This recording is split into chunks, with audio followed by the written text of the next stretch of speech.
Things are looking really well. This is the first day of intensive surgery, and sometimes there's curveballs thrown at you. It's not the same as working at home, but the best thing is when at the end of a hard day of work, you know that everyone got great care.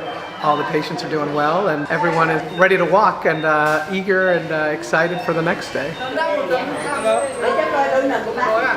You know, it's going to get a lot more fun. The first day and a half or so is just getting your feet wet, getting used to the ORs, the people around you. It's sort of, you know, if you play a sport, it's like being on not on your home court. But after a day or two, you really get used to it. You get used to the staff.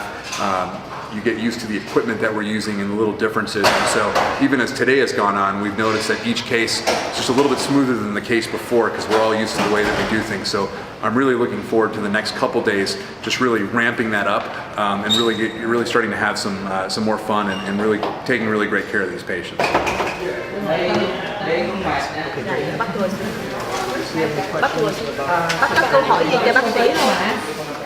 I think the biggest challenges have been treating sicker people than we normally treat. And some of these people we're picking up and trying to fix their lives permanently. As an example, there was someone with kidney failure who we didn't even operate on.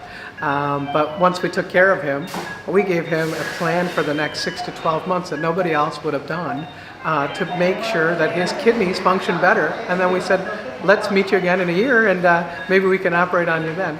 But that's the sort of thing where we leave on Sunday and what we did is still making an impact. So it's kind of rewarding like that.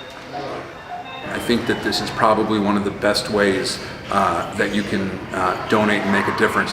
With one donation, you sort of achieve a triple threat of objectives: helping patients, helping our own folks become global citizens, and helping to educate medical professionals in the rest of the world.